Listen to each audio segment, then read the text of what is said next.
नमस्कार। युवा पीढ़ी हो या फिर उम्र के किसी भी पड़ाव पर पहुंचा हुआ कोई व्यक्ति क्यों ना हो, जब संगीत बजने लगता है तो पांव थिरकने ही लगते हैं। संगीत के हवाले से बात की जाए तो चाहे किसी को नाचना आता हो या ना आता हो, लेकिन संगीत सुनकर बदन में हरकत तो होती ही है। हाँ, यह अलग बात है कि उस हरकत को अगर किसी ने नोटिस कर लिया तो वह हरकत करने वाला हरकत बंद कर देता है, लेकिन दिल के किसी कोने में घुंघरू तो ज़रूर बज रहे होते हैं। वैसे आजकल जम्मू में संगीत सिखाने के लिए या फिर नाच गाने के लिए डांसिस की क्लासेस भी लगा करती हैं। अस्तित्व, भाषा, संस्कृति और विरासत के आज के अंक में आपकी मुलाकात करवाएंगे एक ऐसी ही शख्सियत से जो न केवल प्रदेश भर में बल्कि पूरे देश में अपनी प्रस्तुतियों के माध्यम से अपने लिए एक ख़ास मुकाम बना चुके हैं। जैक्सन जी, आपका एक्सेलसियर स्टूडियोज़ में बहुत बहुत स्वागत है। बहुत बहुत शुक्रिया अजय जी। पहले सबसे मैं ये पूछना चाहूँगा, दर्शकों के हवाले से भी वो जानना चाहते होंगे कि जे.आर. शर्मा से जैक्सन तक का सफ़र कैसे हुआ? नमस्कार, मैं जे.आर. शर्मा। जैक्सन राजू जी, ऐसा है कि जब 90 के दौर में हम लोगों ने सोचा ये कि इस लाइन को पकड़ा जाए। अच्छा। थिरकन तो बचपन की है, लेकिन इसको सीखा जाए और इसी के ऊपर अपनी ज़िंदगी चलाई जाए। एज प्रोफेशन आप काम करना चाहते थे? कुछ सोच बनी ऐसी। तो सीखने के बाद ये सोचा कि अब सीख लिया है, प्रोग्राम कर रहे हैं, लेकिन अब डिमांड आ गई कि बहुत सारे बच्चे कहने लगे कि सर हमें सिखाइए। अच्छा। मैं देखो अभी आता ही नहीं, हमें इतना सीखा है, लेकिन सिखाएंगे कैसे करने। चलो चलन बन चुका कि हमें एक इंस्टीट्यूट खोलना चाहिए। अच्छा। जब इंस्टीट्यूट खोला कि इसका नाम क्या रखा जाए। अच्छा। कोई कुछ बोले, कोई कुछ बोले। फ्रेंड सर्कल ने सोचा नहीं यार, इस टाइम माइकल जैक्सन जी की बहुत सारी एल्बम्स आ रही हैं, हिट हो रही हैं, तो उन्हीं के नाम पर क्यों ना एक जैक्सन डांसिंग इंस्टीट्यूट है वो खोला जाए। चलो राय बनी तो रख लिया। अच्छा। और रखा और वो हिट हो गया।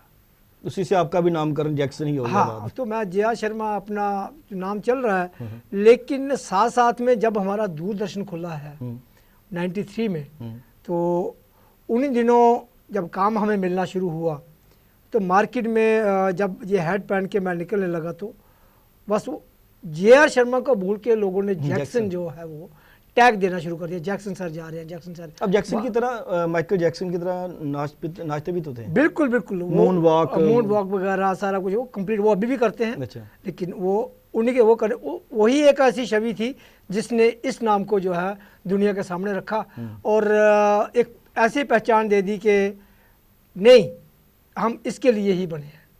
तो वो आहिस्ता आहिस्ता वो करते करते करते फिर मुझे लगा नहीं, जे.आर. शर्मा को लोग दुनिया भूल रही है और जैक्सन ही एक नहीं, सही बात है। हाँ। जब भी कहीं बात हो तो इनको जैक्सन के नाम से ही पुकारा जाता है। बिल्कुल। बहुत सारे जब कई बार बच्चे क्रिसमस पे आके हैप्पी क्रिसमस बोलने लगे, फिर वो कहीं लिखा हुआ फ्लैक्स पे लिखा हुआ है जे.आर. शर्मा जैक्सन। सर आप शर्मा हो? मैं बिल्कुल मैं शर्मा हूँ, लेकिन ये आर्टिस्ट है तो ये लोगों का प्यार है, आप सभी का प्यार है। आप जैक्सन सर बोलते हो, मैं इस पर नकारूंगा नहीं, क्योंकि मैं उनको भी गुरु मानता हूँ जिन्होंने पूरे दुनिया में अपना नाम छोड़ा है। तो जो मेरे गुरु हैं वो तो है ही हैं। तो यहाँ से आप और माइकल जैक्सन जी से प्रभावित थे? बिल्कुल, बहुत ज़्यादा। बिल्कुल। 90 का दौर वही था, 90 के दौर राज किया करते थे वो माइकल। बिल्कुल बिल्कुल। मुझे अभी याद है कि बरामदे पे मैंने मून वॉक कर करके 2 ऐसे नालियाँ बना दी थी। अच्छा। कि यहाँ से जाना, वहाँ से आना, क्योंकि मेरी बॉडी बड़ी हार्ड थी पहले। तो उसको फ्लेक्सिबल करना, मून वॉक कंप्लीट जब करना है, बैक जाना और 4 स्क्वायर में उसको करना है, तो उन चीज़ों को घिस घिस के हम लोगों ने पूरे फर्श के ऊपर भी पूरे मतलब निशान थे, पता वहाँ से यहाँ तक चल रहा है। तो वो बड़ी टेक्निकल है, सब कुछ टेक्निकल है, सीखना पड़ता है। ये नहीं कि 2 मिनट में हमने कर दिया, लेकिन नहीं, उसको कंप्लीट करने के लिए, क्लियर करने के लिए आपको बहुत सीखना है। बिना सीखे जो है ना वो कच्चा रहता है, अनप्रोफेशनल रहता है। जब आपने शुरुआत की 90s की आप बात कर रहे हैं, तो जम्मू में वैसा था नहीं, चलन था नहीं। तो मुझे याद पड़ता है कि जैक्सन जी ने ही वो स्टार्ट किया डांस की क्लासेस। बिल्कुल। डांस की तरफ लोग आकर्षित थे, विशेषकर बच्चे। जी जी। तो वेस्टर्न जो डांसेस हैं उसकी भरमार हुई फिर जम्मू में। बिल्कुल। जैसे ही शुरू किया, सिखाना भी शुरू किया, बच्चे बिल्कुल सुबह 5 से लेकर 7 बजे तक क्लासेस होती थी, 2 से लेकर रात को 9 बजे तक कंटिन्यू बच्चे आते थे, सीखते थे। फ्लो चल पड़ा के जानीपुर में एक इंस्टीट्यूट खुला है, तब कोई इतना पॉपुलर इंस्टीट्यूट कोई था ही नहीं। तो ऊपर वाले की कृपा रही कि बहुत सारा काम मिलने लगा, और लेकिन काम ऐसा मिलने लगा कि अभी पैसा नहीं था उसमें। अच्छा। अभी प्रोग्राम हो रहा है, अच्छा, शो ऑर्गेनाइज हो रहे हैं, लेकिन उसमें दो तीन चीज़ों की कमी ये थी कि अगर आप शो करने कहीं जा रहे हो तो एक मोमेंटो के लिए आपको तरसना पड़ता था। वो चीज़ें बड़ी बड़ी पिंच करती थी। 15 बच्चे 20 बच्चे परफॉर्म कर रहे हैं तो कहीं आपको एक मोमेंटो मिलेगा, जो भी कंट्रोवर्सी कहीं ना कहीं कुछ ना कुछ हो जाता था। तो वो चीज़ मैं नोटिस करता गया और इन चीज़ों को जाके इम्प्रूव करता गया। फिर ऐसा ऐसा जब 95 में मुझे देखा कि यार ये वेस्टर्न तो मेरा है ही है, मैं कर रहे हैं सब ठीक है, लेकिन मेरी सोच जो है कि अपना एक डोगरा कल्चर जो मेन चीज़ है। मैं वही पूछना चाहता था, जैसे कि एक तो फाइनेंशियल इनसिक्योरिटी की बात है। बिल्कुल। जब आपने शुरुआत की तब यहाँ पे चलन नहीं था, क्लासेस नहीं लगा करती थी, बिल्कुल। जैसे आपने खुद कहा कि पैसा भी नहीं था। बिल्कुल। तो डर था कि मैं जिस फील्ड में आया हूँ क्या मैं रोजी रोटी कमा सकूंगा? हाँ बिल्कुल, ये भूत तो था सवार के मुझे ये करना है, पैशन दिन ब दिन पैशन था बिल्कुल कि ये पब्लिसिटी मिल रही है, लोग जान पहचान, बड़ा अच्छा लग रहा है, लेकिन घर भी तो चलाना है, घर कैसे चलाना है। तो 95 में जब मैं दूरदर्शन में मतलब 93 से हम लोग जाने लगे, नहीं जी यहाँ वेस्टर्न, यहाँ फोक चलता है। फिर फोक की प्रतिक्रिया कैसी है क्या है, क्योंकि डांस तो हम लोग फोक करते थे पहले, लेकिन फोक भी हमारा फोक कौन कौन सा है, क्योंकि नॉलेज होना बहुत ज़रूरी है। अगर कुड करते हैं उसकी अलग एक अपनी फॉर्म है, अगर गीतरू करते हैं उसमें गाना पड़ता है ना, जो हमारा लोकल एक तो पंजाबी का भी काफ़ी प्रभाव है। पंजाबी का दौर बहुत ज़्यादा था, मंगड़ा सभी करते थे। लेकिन फिर मैंने चेंज किया, उस चीज़ को पकड़ा, ले भाई ये लड़कियों के डांस हैं, ये लड़कों के डांस हैं, इनको इस तरह से भी लोरी डांस है, फुमनिया डांस है। और 95 में मुझे याद है कि वो शिवदास जी ने फुमनिया और लोरी जब शूट किया था, तो फिर वो हमें पता चला नहीं ये चीज़ जो है हमें पकड़नी है और इसको लॉन्ग प्रोसेस लेके चलना है। वेस्टर्न से आपने स्टार्ट किया, लेकिन आपको 4-5 साल के बाद ही ये पता चल गया कि मेरा जो अस्तित्व है बिल्कुल वो अलग है, मुझे करना अलग है। वेस्टर्न कर सकता हूँ लेकिन साथ में मुझे उसको भी बचाना है, अपने कल्चर को बचाना, क्योंकि मैं गाँव से बिलोंग करता हूँ। क्योंकि बचपन में मैंने वो चीज़ें सारी अपनी आंखों से देखी हैं कि औरतों जो मान शादी की बारात जाने के बाद जब जागरना कैसे किया जाता है, बाकी डांसेस कैसे होते हैं, और मैं गांव में ही काफ़ी फेमस था डांस के लिए। अच्छा। हाँ, तो वो तो कह सकते हैं शुरुआत तो आपकी फोक से ही हुई? फोक से ही शुरुआत जो है बचपन से फोक से, लेकिन प्रभाव रहा वेस्टर्न का। हाँ, जब वो नेचर थी ना यार, वेस्टर्न देखने को लो पब्लिसिटी इसको देते हैं, तो जब माइकल जैक्सन को कोई देख रहा हो तो प्रभावित होना ऑटोमेटिकली स्वाभाविक है, बहुत सारी अच्छी हो जाती हैं। और करते करते फिर टेलीमैन फिल्म के साथ काम किया, दूरदर्शन का और भी 2-4 लोग थे जिनके साथ काम किया, जलंधर दूरदर्शन में, श्रीनगर दूरदर्शन में, फिर वो जो काम करने लगे। लेकिन शिवदास जी बेचारे आज दुनिया में नहीं है। उन्होंने मेरे से 97 एंडिंग में सवाल किया, हम लोग जा रहे हैं, वो एक प्रोग्राम कर रहे थे वेलकम 98, और गाना उनका कोरियोग्राफ करना था, चूड़ा मेरा रतलाते रहूँ, बोला चूड़ा मेरा गाना था उनका, कि वो कोरियोग्राफ मैं कर रहा था, बहुत अच्छा। सपना सोनी उसमें मेन लीड में थी, बाकी लड़कियाँ। ये प्रोग्राम तो आप कर रहे हो, सब ठीक है, इंस्टीट्यूट चला रहे हो, लेकिन ज़िंदगी कैसे चलानी है आपने, ये बड़ी बात है। हाँ, ये उनकी सोच थी कि ये लड़का ये कर तो रहा है, लेकिन आगे इन्होंने फैमिली चलानी है, घर संभालना है, वो कैसे आगे बताओ, इसके साथ साथ आप क्या करोगे। बिल्कुल। मैं सर काम तो यही करना है, लेकिन अभी प्रोग्राम करवाएंगे और ये अपना जैसे जैसे आगे बड़ा थोड़ा फैलाते जाएंगे इसको। कहते उन्होंने बोला कि नहीं, इसके साथ साथ रोजी रोटी चलना बहुत मुश्किल है, क्योंकि बहुत सारी स्ट्रगल होगी इसमें। बस सर देखेंगे कैसा क्या होता है, उन चीज़ों को विल पावर होना भी जरूरी है। बस सोच ली कि नहीं मुझे ये करना है। अपनी सर्विस मैंने बड़े भाई को दे दी। अच्छा। वो अभी पेंशन आ गए हैं। अच्छा। इसी लास्ट ईयर 2023 में पेंशन आए हैं, और एक और जॉब मेरे को मिली, और वो भी मैंने जो है वो नहीं, मैं नौकरी नहीं करूँगा, मैं इसी को करूँगा। जब मैंने फुल फ्लैश सोचा कि हाँ, मैंने यही करना है। तकलीफें बहुत आई हैं लाइफ में, लेकिन मुझे करना है। फिर जैसे ही 98 के बाद 99 2000 जैसे पहुँचा हूँ, फिर सोचा कि ये मुझे अकेले खाली काम करने से नहीं, मुझे काफ़ी सारे शो ऑर्गेनाइज करने हैं। एक ग्रुप चाहिए, टीम चाहिए। बच्चे तो हैं, लेकिन जितने ये बच्चे हैं आते हैं, प्रोग्राम करते हैं, लोग कंपटीशन करवाते हैं, लेकिन 15 बच्चे 10 बच्चे परफॉर्म करते हैं, एक मोमेंटो मिलता है, बाकी बच्चे बेचारे देखते रह जाते हैं, घर क्या लेके जाएंगे, इंस्पायर नहीं हो पाते। हाँ, उस चीज़ को मैंने क्या किया कि जब 2000 में मैंने पहला प्रोग्राम करवाया जैक्सन डांस मैनिया, तो जितने भी बच्चे उसमें 250 से 300 बच्चा था। अच्छा। हर एक बच्चे को ट्रॉफी मेडल वगैरह थे। जो विनर्स हैं उनको तो देना ही देना है, लेकिन जितने बाकी बच्चे हैं सबको एक यादगार रहती है। यादगार रहती है। या फिर मैंने आज तक जितना भी बच्चा कंपटीशन में आता है, क्या वो डांसिंग कंपटीशन है, सिंगिंग कंपटीशन है, मॉडलिंग का है, बिना मोमेंटो के वो बच्चा वो घर नहीं जाता। फिर हमारे दुनिया में सब जगह हम, मैं ये पूछना चाहता कि रियलिटी शोज जो हैं हाँ, वो कहाँ तक प्रभावित करते हैं अच्छे डांस को, कि अच्छी डांस फॉर्म मंच पे आए। और इसके साथ एक बड़ा सीरियस सा क्वेश्चन है कि जब किड्स बच्चे परफॉर्म करते हैं बिल्कुल रियलिटी शो में, बिल्कुल तो बच्चे तो एंजॉय कर रहे होते हैं, बिल्कुल एंटरटेनमेंट लेते हैं, और एंटरटेनमेंट का ही साधन है बेसिकली। हाँ जी बिल्कुल, जीत और हार तो चलती रहती है, जी, जी। क्योंकि जितने पार्टिसिपेट करे उसमें से एक ही नहीं जीतना है, एक ही नहीं जीतना, एक सेकंड रनर अप आएगा, थर्ड आएगा, है ना। बिल्कुल। लेकिन जो प्रेशर पेरेंट्स भुगतते हैं, हाँ, किसी को देखते हैं कि वो बहुत नंबर अच्छा 1 चला सवाल है, गया, बिल्कुल बहुत अच्छा तो सवाल वो है। जो पेरेंट्स भुगतते हैं तो वो प्रेशर कहीं उन पे भी जाता है, बच्चों पे भी। बिल्कुल, ये बिल्कुल अभी मई में मैंने शो करवाया है, बिल्कुल बच्चे फैंसी ड्रेस में आए हैं, तो बच्चा आया, माई पकड़ा, अभी वो देख रहा है कि इतनी दुनिया सामने बैठी है, ये सब कैमरे शैमरे लगे हैं, तो आधी जो अपनी क्रिएटिविटी माइंड से वो स्किप हो जाती है बच्चों से, वो भूल जाता है। फिर पेरेंट्स वहाँ से आता, फिर स्टेज के पास आता, बच्चा बोलो बच्चा बोलो, हाँ अभी नोट करता हूँ, आप चुप करके बैठ जाइए, बच्चे को खड़े होने दीजिए, इसका जो माइंड में आएगा वही टैलेंट है। हाँ, उसको कंसंट्रेट तो करने दो। अगर सिखाया भी आपने ये बोलना है, लेकिन नहीं, अभी इसको जो अंदर अंतरात्मा इसकी अंतरात्मा बोलेगी वो जाके ये परफॉर्म करेगा, वो इसका ओरिजिनल टैलेंट है। बिल्कुल। तो वो पेरेंट्स को भी समझाता हूँ कि अपना प्रेशर इस बच्चे पर मत डालिए, इसको अपने फ्रीली, बिल्कुल जैसे पेरेंट्स ने, मेरे पेरेंट्स से मेरे ऊपर कोई दबाव नहीं डाला, उनका बच्चा जो आपकी लाइफ है आप जियो, जीना आपने है, सक्सेस आपने होना है, करना आपने, आप दिशा दे सकते हो, हमें आप तैयार कर दीजिए। बच्चा जहाँ खड़ा है, चाहे वो डांस कर रहा है, चाहे सिंगिंग कर रहा है, चाहे फैंसी ड्रेस मॉडलिंग कर रहा है, उसका अपनी प्रेजेंटेशन देख के करिए। एक बार करेगा, दूसरी बार बच्चा खुद बोलेगा मुझे ये नहीं ये बोलना, वो डे बाय डे या नेक्स्ट शो में वो बहुत अच्छा परफॉर्म करता है। प्रेशर तो रहता है, लेकिन पेरेंट्स की होती है कि हमें भी बिल्कुल ऐसा होना चाहिए, अभी जैसे वो जीता हमारा बच्चा जीतना ही चाहिए। और एक लेडी आई कि सर मेरे बच्चे ने बहुत अच्छा किया था, बिल्कुल अच्छा किया था, उसको बोला कि इसमें ये कमियां थी, बच्चे को बुलाया, बच्चे को प्राइज दिया, माँ को साथ में खड़े किया, हौसला दिया उनको। मैं देखिए ये पहली बार नहीं है, बच्चे ने किया जितनी उसकी कैपेसिटी उसने अच्छा किया है, लेकिन आप उसे अपेक्षाएं अभी ज़्यादा लगा चुके हो।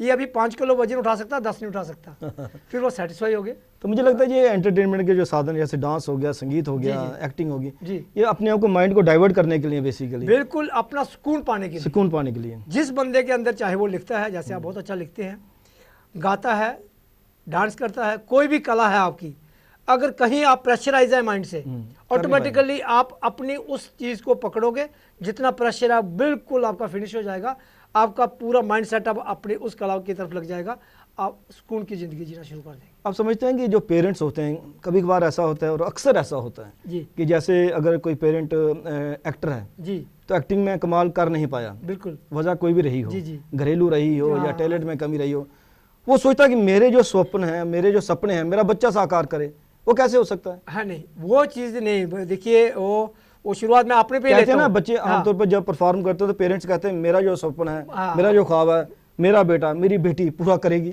क्यों? नहीं, ऐसा नहीं, ये मैं सभी पेरेंट्स को बोलता हूँ, बिल्कुल आप जिस प्रोफेशन में हैं, जरूरी नहीं कि आपका बच्चा उसी प्रोफेशन में जाएगा। बिल्कुल। अभी मेरी बेटी है, पहले बिगनिंग में उसने डांस किया, बीच में छोड़ दिया, अभी वो जब 10th 12th के बाद वो बहुत ही अच्छा करने लगी।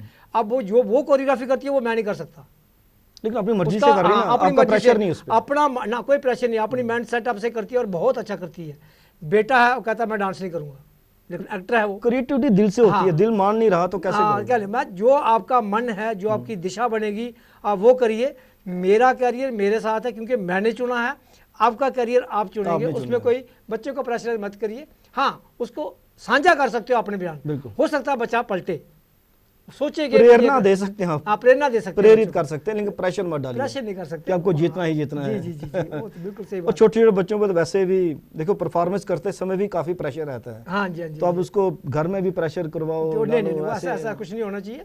बाकी यह कि मैं कुछ चीज़ें राजीव, बड़े बच्चे जितने मेरे पास सीखने आते हैं, वेस्टर्न सीखते हैं, सारा पंजाबी सीख, बाकी ठीक है, मैं बिल्कुल उनको एक चीज़ का थोड़ा सा उनको प्रेशर करता हूँ कि डोगरी नहीं, वो इंस्पायर करना भी चाहिए, बिल्कुल। वो बच्चों को मैं डोगरी सिखाता हूँ, ज़बरदस्ती बोलता नहीं, ये हमारी भाषा है और इसको आपने सीखना है, ये डोगरी डांस है, ये हमारा जो डोगरा सॉन्ग है, ये हमारा कल्चर है, और ये कॉस्ट्यूम ये है ये आपको मेंटली नॉलेज होनी चाहिए। चाहे डांस आप कोई भी करो, कभी कहीं किसी कॉलेज में बच्चे, बहुत सारे बच्चे बाहर पढ़ने जाते हैं और एक उनका कल्चर जब प्रोग्राम होता है, कोई एक्टिविटीज़ होती हैं और उनको बोलता है कि अपनी अपनी स्टेट का कल्चर रिप्रेजेंट करिए। बिल्कुल।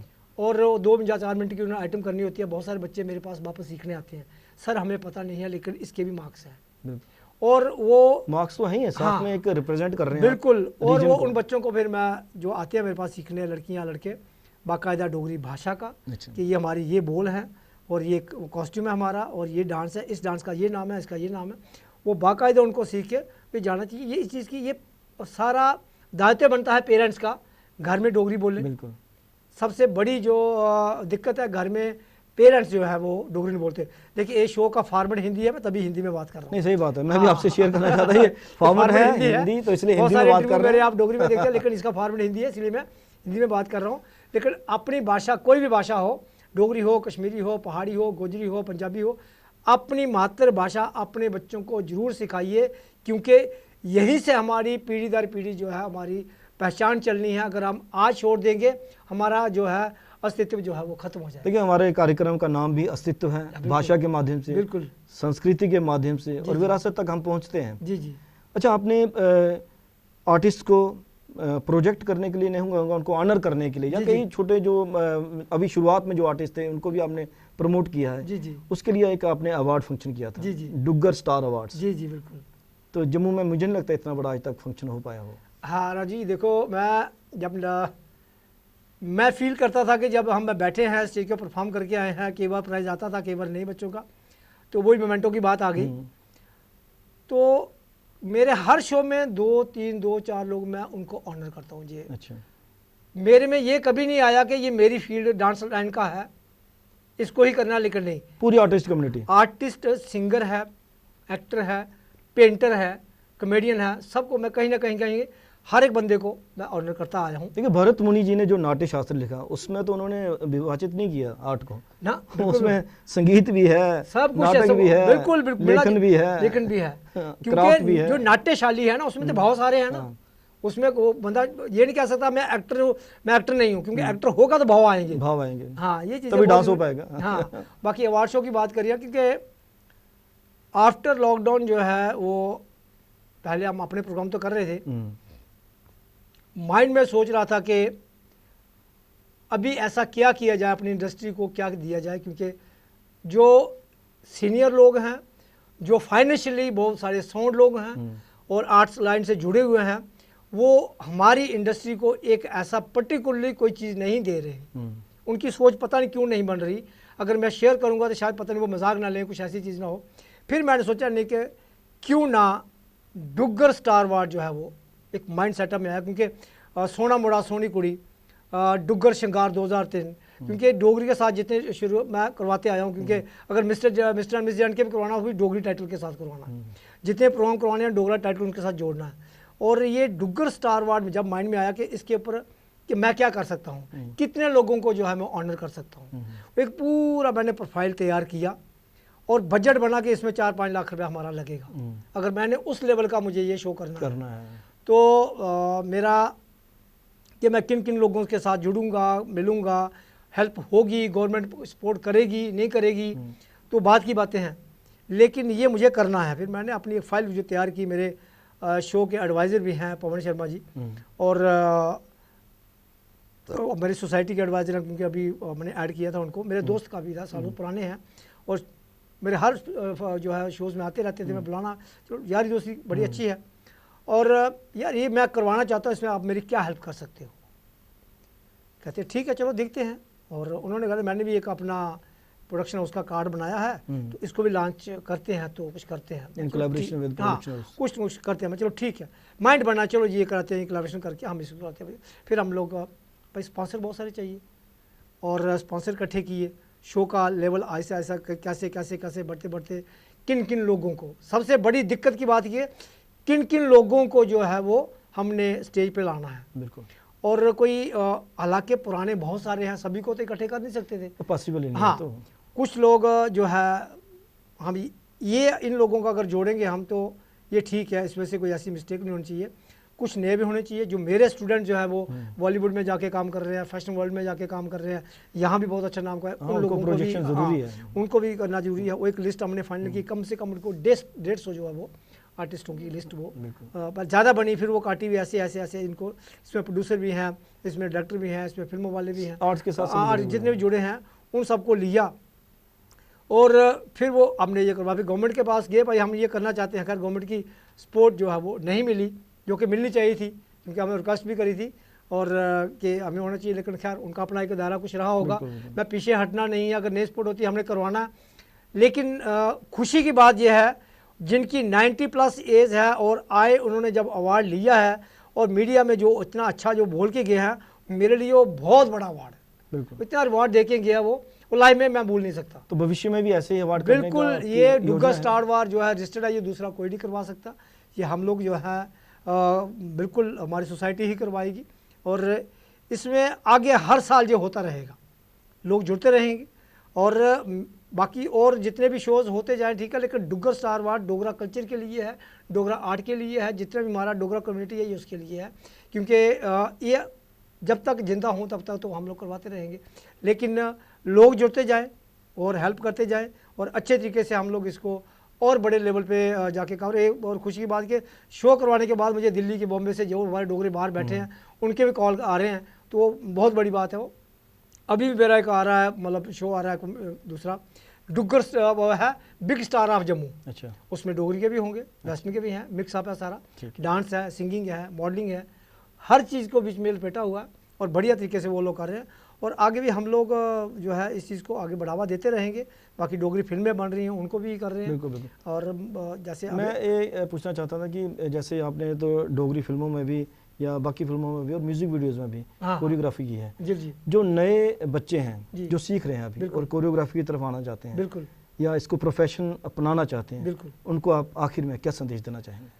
देखिए, कौन सोचता है कि एक गांव में बिल्कुल नॉर्मल फैमिली का बच्चा शक्ति कपूर को कोरियोग्राफ करेगा? अच्छा, इंटरनेशनल लेवल पे जाके वहाँ जाके परफॉर्म करेगा। मैं अपनी बात कर रहा हूँ। बिल्कुल बिल्कुल। और प्रधानमंत्री मनमोहन सिंह जी, APJ अब्दुल कलाम जी, उनके साथ मिलूंगा, उनके सामने परफॉर्म करूंगा।